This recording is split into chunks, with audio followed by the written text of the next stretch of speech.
Well, hello there, and welcome to the recording of Season 2, Episode 4 of Marketing Scoop, the Semrush podcast. This is, of course, a little bit of an informal preamble to the actual podcast recording, which will start proper in about 3 or 4 minutes' time or so, just after we give different people an opportunity to join us live, because obviously it takes a couple of minutes for people to wander in the door and say hello and make sure that everything is working, the volume's up, all that kind of stuff as well. But we've got quite a few people that have started to watch us live already. So it's always good to find out a little bit more about who is watching us live and what your kind of backgrounds are just before we start the proper podcast recording. So who are you? Where in the world are you based? And what kind of background have you got in terms of digital marketing? So if you could share a little bit of information about where in the world are you from, that'd be a great starter. And then it'd be great just to find out about whether you're actively involved in a lot of content marketing at the moment, whether your digital marketing job role is in another area completely. Perhaps you're quite SEO focused or paid search focused. Another area, maybe you're a general digital marketer. Maybe you're just getting started in digital marketing and maybe you've stumbled upon this live video and you don't know what the heck we're talking about here. But stay on, I'm sure it'll be very interesting. We have got Jean-Luc. Hello from Cambridge in the UK. We've got Sakari. Adam from San Francisco, worked at Amazon for 5 years before starting my own business. Adam, great to have you on board there as well. It'd be good to find out specifically, I guess, what you do. Because you worked at Amazon, I immediately think that you may be involved in technical development, but perhaps not. So yeah, the good Portland, Oregon, Elizabeth, Candle. We've got Charlotte from there in NC in the house. Looking forward to hearing what you have to say. And also my guest, I'll introduce my guest in a second, from LinkedIn, and I'm sure she'll share lots of valuable information there. Heidi from Dublin, California. Jean-Luc said something else there, but the chat scrolled past, so I didn't actually see what you said. I'm a photographer who designs my own websites and dabbing in digital marketing. Really? Okay, that's great, because it's great to have people who are involved in starting their own businesses and just wondering what else they can be doing from a digital perspective to help to promote that. We've got Toronto, we've got Austin, Texas, Edmonton, Canada, Jason from Los Angeles, SEO since 2001. Wow, you've certainly seen quite a few changes going on there. Hey from Portugal. Good to have you on board as well. I was actually in Lisbon myself last week, and that's a wonderful place. So are you in Lisbon? Are you somewhere else? We've got Denmark in the house, Maryland. We've got quite a few different countries going on here. So this is wonderful to have you all on here. I don't know if I can possibly read everyone out here now. We've got Richmond, Dallas, New York, Painted Post. Thank you so much for joining. Thank you so much for interacting a little bit there as well. London, Ontario, Canada. I was in Toronto and Ottawa reasonably recently as well. Didn't make it as far down as London, but I know exactly where you are in southern Ontario. Anyway, that's probably enough of an initial preamble. We are recording an audio podcast here. That unfortunately won't be part of the audio podcast, but this next will be. So bear with me. I'll get my breathing going on. I'll start the record button as proper, start the proper podcast introduction, and then I will introduce my guest. Marketing Scoop, Season 2, Episode 4. What can you learn from this LinkedIn content marketing success story? This is Marketing Scoop, the SEO show that reveals the latest digital marketing trends that impact your marketing strategy. Together with industry experts, we delve into SEO, advertising, and content marketing to uncover the ultimate recipe for digital marketing success. We have a special success story episode this week. Hi, I'm David Bain, your host, but today I'm joined by a lady who's on the front lines of a content marketing revolution. She is a speaker, a digital marketing advisor, and an award-winning global content creator. From LinkedIn, welcome to the Scoop, Alexandra Rinn. Thanks so much, David. Excited to be here. Thanks for having me. Thank you, Alexandra. Great to have you here. Let's let's start off with social media in general. So for social media marketers, is it still possible to be everywhere on social media, or are you better off picking your preferred network and focusing more of doing just a quality job on there? Yeah, I think you really need to do some audience analysis and see where your audience is. And then I would start with that one network. You don't want to spread yourself too thin and kind of do all the things, but not do one thing well. So doing fewer things better is one of the things that we talk about a lot here at LinkedIn. So if you can just see where your audience is and invest in that one channel. And Seth Godin, who I'm sure a lot of the people on the line know, is a renowned, kind of like the godfather of content marketing. He said that content marketing is the only marketing left. And this is true now more than ever. There are definitely content opportunities everywhere, but the production and the distribution strategies are kind of ever evolving. And what Seth meant, of course, is that marketers should be creating content that audiences care about, that truly alleviate their pain points. So I think that's something you want to focus on too, creating, having your customer, your prospect come across your piece of content or the channel that you invested in and think, awesome, that just solved my biggest problem today. That's kind of what content marketing is all about. Great. Okay. Yeah. There's so much going on now in terms of the different channels that you can appear in, and I completely agree with what you say there. But how do you actually go about selecting the channel that's optimum for you? Yeah, I think it's every person's audience is different, so you definitely need to do a lot of testing, which our team has done as well. People ask me all the time, like, what's the optimal? I mean, people ask me also, obviously, mostly LinkedIn questions, but people ask me, how often that they should post on LinkedIn, and honestly, there's not like a silver bullet answer because everyone's audience is different. So I can't recommend, like, honestly one channel over another because I'm not really sure, where their audience is and where they like to spend time, and if they prefer a short video over a longer ebook versus an infographic, etc. So it's really all about testing with your audience. Yeah, absolutely. I mean, for me personally, it's also about content that you naturally love to do as a content producer as well. I mean, perhaps that doesn't apply so much as a very big organization, but if you are a sole trader, if you're a coach or something like that, you don't want to be producing content that you naturally don't love to do on a regular basis, because at the end of the day, you're just going to get fed up of it and stop doing it after a while. Oh, I definitely agree. If you're not having fun creating it, then people probably aren't going to have fun consuming it. So that's why our team tries to have these really fun spitball sessions where we throw out any idea, like any crazy idea. It doesn't matter because some of our best ideas have come out of those spitball sessions.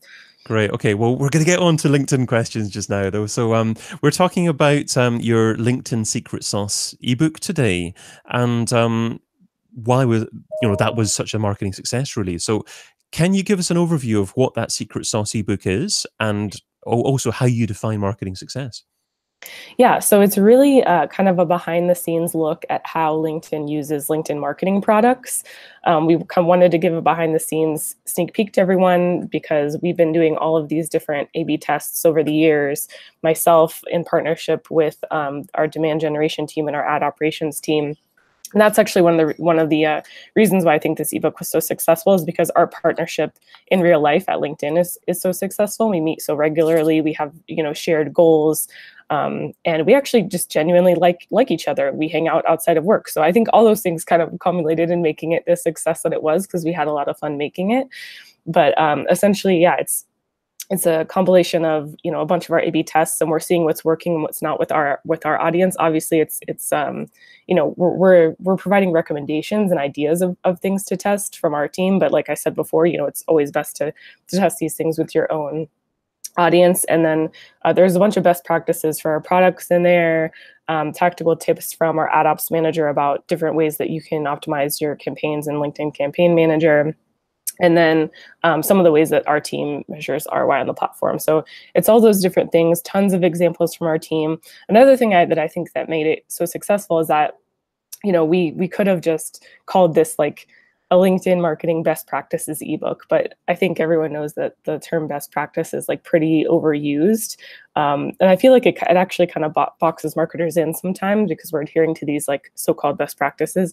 So anyway, we wanted to show people, that B2B doesn't have to be boring. that you can kind of put like a fun wrapper on it. And so we decided, let's call it secret sauce and have like this blue secret sauce LinkedIn bottle. We've actually manufactured these secret sauces and brought them to conferences with us, and people love them. So I think, it's important to not only create effective content, but have a little fun with it and create, a fun package or theme around it. Yeah, I love that name, that headline as well. And I think it shows SEOs listening as well that it's important to incorporate phraseology that really resonates with people and makes people more likely to opt in, as opposed to just including keyword phrases which they know are searched for tens of thousands of times, perhaps a month, but don't have that ability to resonate quite so much like the one you picked. Yeah. And then you asked about measuring success. So the way that we measured success in this ebook is kind of a culmination of a lot of different things. Obviously, there's kind of like the vanity metrics that you can look at, like the likes and shares, et cetera.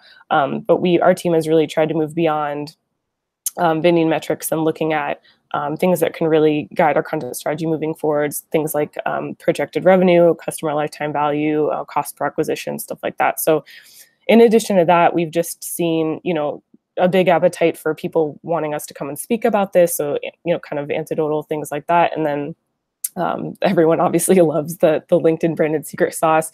The video that we created to promote the ebook has seen over 17 million views on our YouTube channel. So, so yeah, that's kind of how we've determined. And then, we can talk about this more later, but we've kind of sliced and diced it to kind of like keep the fire going. And every like subsequent piece of content we've derived from the larger ebook has continued to do well and see increased traffic on our channels and projected revenue as well. So in terms of measuring success, are you actually measuring right through to whether someone actually signs up with your ad platform and actually spends a certain amount of money on there? Or are you only tracking the quantity of people that actually sign up to download it? Both things. So downloads are obviously indicative of, the interest, but what it really comes down to at the end of the day are the dollars, right? So, yeah. It's the people that click through. We have calls to action throughout the ebook and at the end to click into Campaign Manager to get started with your first ad. So we're tracking that. We're seeing how many people we're driving into Campaign Manager. We're seeing how many people start spending once they get in Campaign Manager, and then the projected revenue for that. Sometimes the deals take longer than others. Now, you actually sent me the link to the book to have a look at beforehand, but I said sign up to download it. But do people actually have to sign up and give their email address to download this?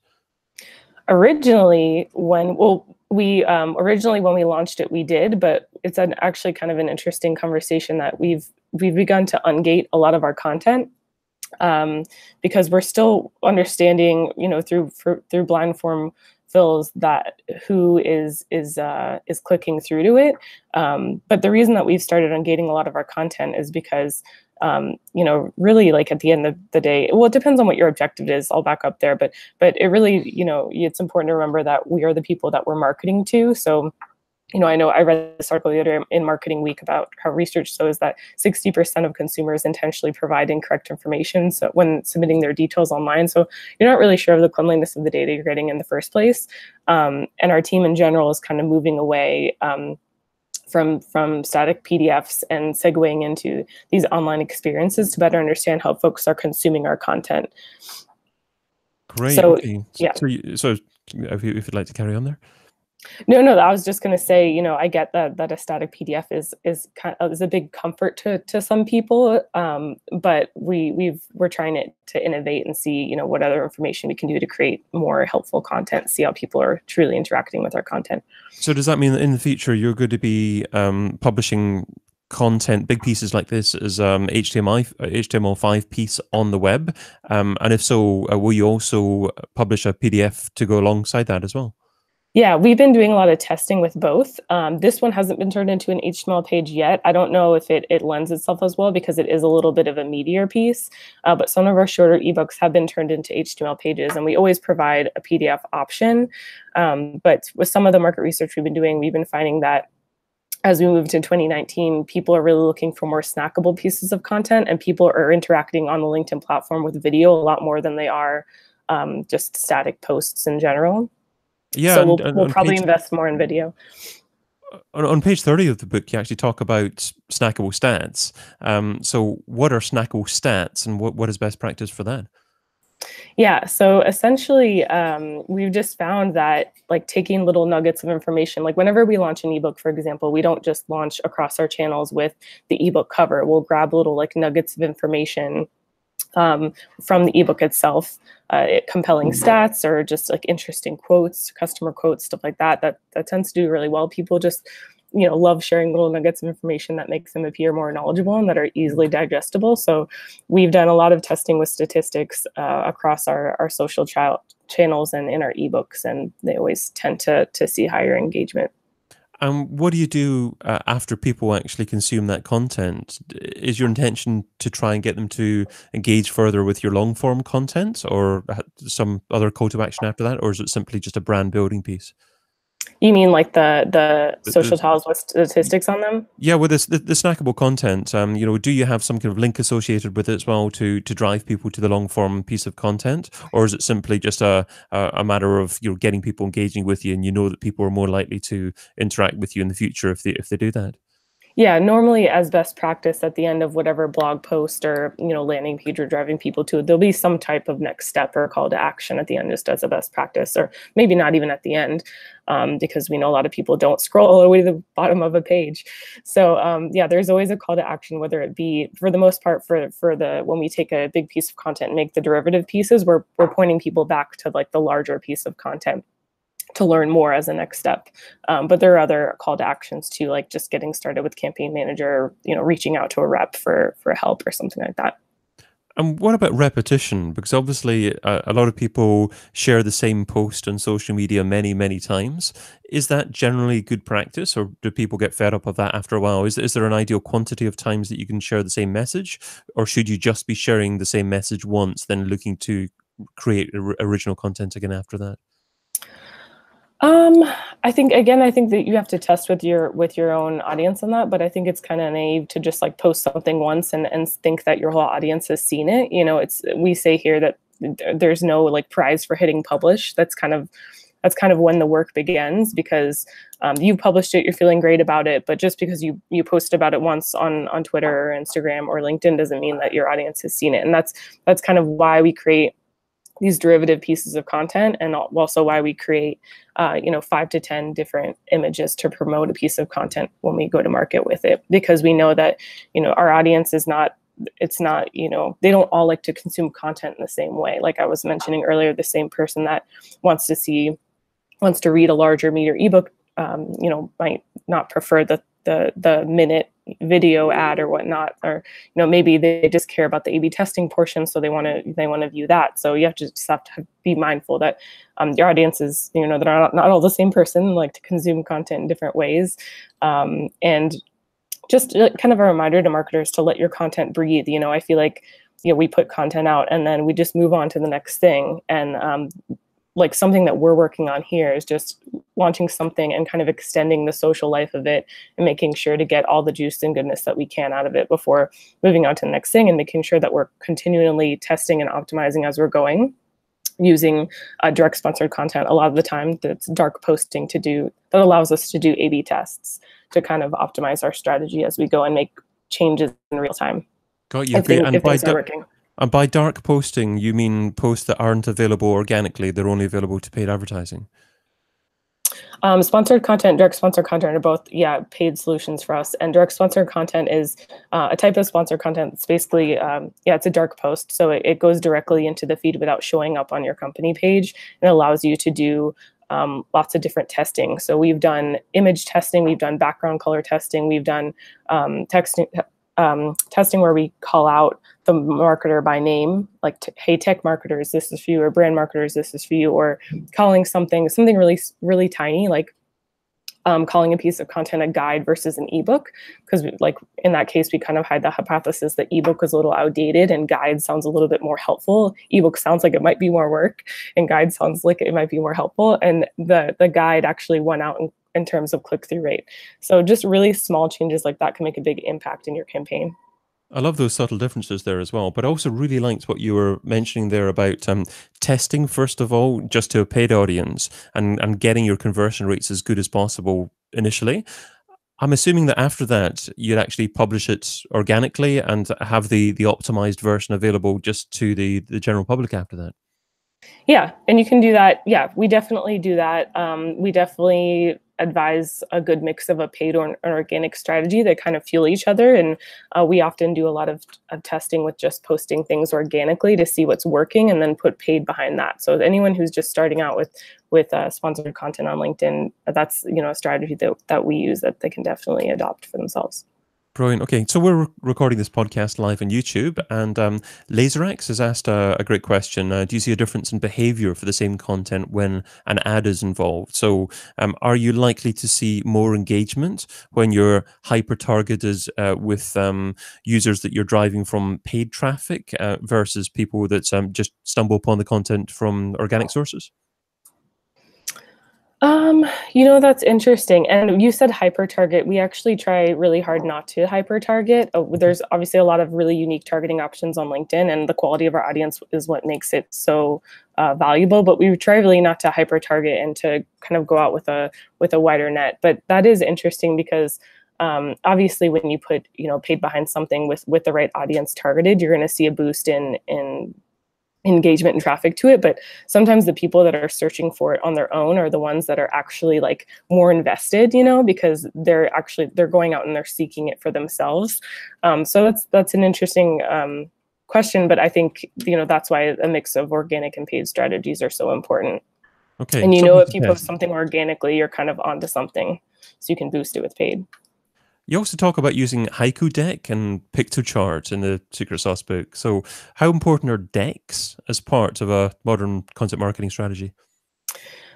I think, yeah. So in the ebook, for a lot of people that don't know, I mentioned a lot of free or almost free tools that you can use, because I know there's a lot of like 1-person or 2-person content marketing teams out there, and teams are super scrappy. So I definitely recommend checking some of those out. PowerPoints and editable decks are really important for our team for the sales enablement piece. Because a lot of our sales team likes to kind of like take our ebooks, pick and choose what they want to put in their decks when they're having conversations with prospects and customers. So that's kind of where that comes into play too. But for any of the content marketers on the line that are, like those 1 or 2-person teams, like I was mentioning, creating decks can be anything from just like helping you make a compelling case for, an internal conversation that you want to have too. Okay. Is that in SlideShare you're talking about publishing decks? Yeah, SlideShare is definitely a great place to publish decks. You check out our SlideShare channel. We publish infographics to SlideShare, videos to SlideShare, and decks to SlideShare as well. Okay. And so, what about paid advertising in general on LinkedIn? Are there any up and coming formats that people should be aware of? And what are some of the better calls to action and creatives that people should be using on LinkedIn? Yeah, so I think sponsored content is definitely something that I would recommend that everyone uses, and it's important to recommend. It's important to remember that about 80% of the clicks come from mobile. So just like keeping in mind that when you're creating all your different assets, that it's not too text heavy, that it's legible on a small screen. So those are important things to keep in mind. You want to make sure that you always have a call to action. Whether depending on your objective, if it's like learn more or read more or register today. We've had a lot of success with driving registrations to events that we're sponsoring or attending or broadcasting from our LinkedIn Marketing Solutions Showcase page. But the kind of the new and upcoming, if you haven't heard, that LinkedIn recently all went in on video. So we've been doing a lot of testing on our team with video ads. And highlighting customers that are really doing video well, and we found through testing that videos are 5 times more likely to start a conversation on LinkedIn versus any other content format. So, and I've read multiple research studies that say that kind of people in the upper ranks of the industries are more keen to watch a video versus watching, downloading a tip sheet or a longer piece of content that like someone in a practitioner role might be more interested in. So those are all things to keep in mind.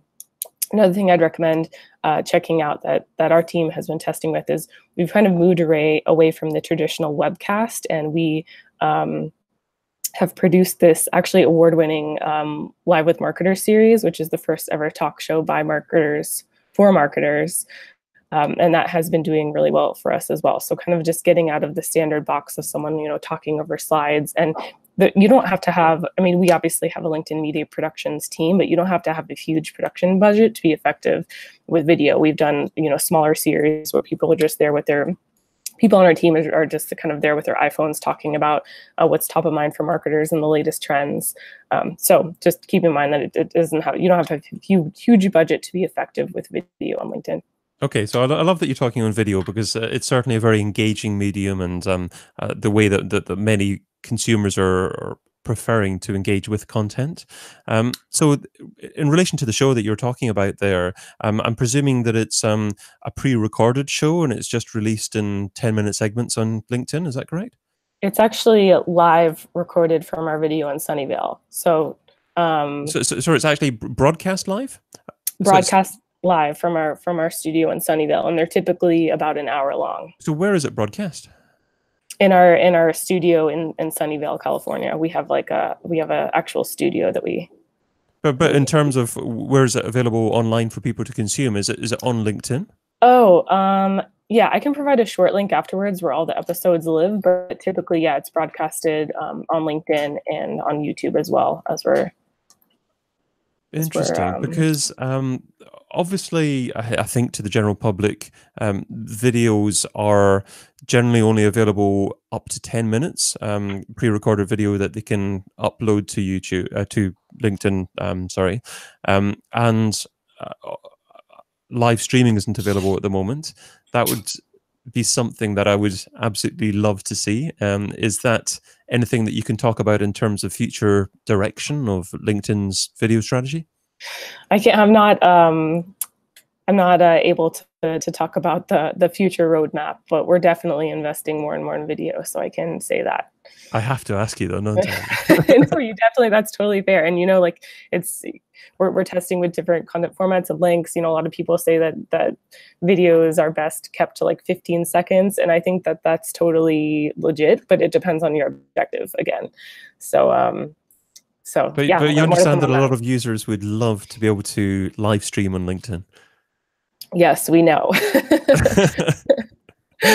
Okay, well that's good. I won't push it any further than that, but that's something that I'd love to be able to do, and I think the engagement with that would be quite significant. And obviously, people are seeing organic engagement going down significantly on Facebook, and maybe been burnt a little bit with that, and perhaps people are more willing to try different places now to do live streaming. And if that was available on LinkedIn, I can imagine that there'd be quite a significant uptake of that. But I guess watch this space to see what happens in the future. Yep, keep your eye on the LinkedIn Marketing Solutions blog. That's a shameless plug right there. Indeed, absolutely. There was one other question from Elliot Amio, and that is, do you see a difference in conversion between LinkedIn in-mails and LinkedIn sponsored content, like using images? Is there any LinkedIn product that is right for doing certain things, and you'd recommend in-mails for one particular thing, and other forms of advertising doing something else? Yeah, I mean, there's definitely a lot of overlap.